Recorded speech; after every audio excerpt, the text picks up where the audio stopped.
Hey everyone, it's Hunter Satterfield, one of the partners here at CWA and also a member of the investment committee, and coming to you with just a little bit off-cycle investment update in light of the craziness that's happened in the market over the past week. Wanted to get in front of you with Brad Sanders, the managing director of Tectonic Advisor, and kind of answer some of the questions and explain the situation on what's going on. And so just want to kind of give an update on what's happening with, the biggest name, obviously, that's circling is GameStop. But there are others, AMC and BlackBerry and several other holdings. And just to kind of explain the situation very quickly to everybody, especially if you've ever read, the book, The Big Short, or seen the movie, The Big Short. I think that's probably the more popular path. But, basically, here's what's happened, right? So there are a bunch of big hedge funds and institutions that have placed shorts on a bucket of stocks. And those, what that essentially means is that they're betting that those stocks are going to go down because they're failing business models or poorly run or whatever else it is. And so, there were huge shorts against companies like GameStop, Blockbuster, AMC, BlackBerry, because these big institutions are betting that those companies are not going to be around a year from now, 2 years, and so the stock price is going to fall more and more as earnings are released. Same thing that happened in 2008 with housing prices. Those traders, those people that bet on housing prices falling and mortgages suffering, they were placing a short, the big short, against that. And so that's essentially what happened. Well, about a week and a half ago, some users on Reddit decided that they were going to attack the hedge funds. And so they all banded together and they started betting and buying the stock and bidding the price up. And so what happens is they bid that price up and the stock goes up and up and up. Those hedge funds with all that short position start to suffer. And so that started, and then really it just kind of built on top of itself. There were some major people that came out on Twitter and others. Elon Musk would be probably the one that many of you would have heard of and said, tweeted about GameStop. And so now here we are, a stock that was, as of a week ago, worth $40 a share is currently, as we're recording this, $400 a share. AMC has gone from $3.50 a share to $20 a share. And that is across the board for any stock that was being shorted. So that's the basics of the situation. Brad, I want to go over to you very quickly. Can you talk a little bit about what happened or how the market sort of responded to these individual holdings as they started to rise?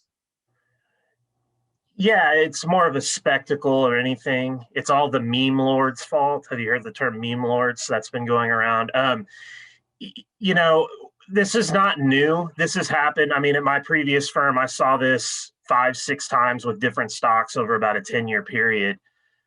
When you short a stock, you actually have to go physically borrow the security and sell it, or you're supposed to. The interesting thing about these securities is that most of them, more than 100% of the float that's out there, the float's the amount of shares that are available to trade at any given time. GameStop's is like 130% of the float was short. Well, that you're not really supposed to be able to short anywhere close to 100% of the stock, and you're certainly not supposed to be able to short more than there was outstanding. So that's what's contributing to these rises in this stock, is that if you look at the business models, like you mentioned, they're all kind of similar.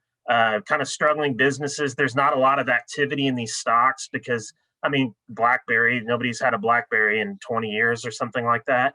And so, whoever owns these stocks just kind of owns them and they're holding them. All these people are shorting them. And then if you introduce a whole bunch of new buyers into it, you can really move the stock. And then what you get is triggered short covering. Because when you short, you have unlimited downside and you're on margin. And so when you borrow money, these clearinghouses start calling you and going, you either need to come up with cash, we're going to close out your stock position. Well, if they start closing out that much stock, it's going to push it higher and higher and higher. And that's what we've seen here. The market reaction to it, it's been more of a little bit of a spectacle so far. I've certainly been clicking on GameStop and just kind of going, wow, a couple of times a day. I think that's more of what's going on. I don't think it's a symptom of anything broken in our market. I think this just happens to be kind of a new type of investor that's entered that's doing this in the form of, internet. The last time when I said I've seen this happen, there was no social media. There was no way to mobilize people this way to all kind of jump on the same thing. You can do that fairly quickly now. If I was a hedge fund manager that had big short positions, I would certainly be taking a long, hard look at all those today and trying to decide if it's worth it. Yeah, no, I think you're exactly right. It's an introduction of just a new market. It's a new world. We have all these technologies and the market is going faster than ever. So it's just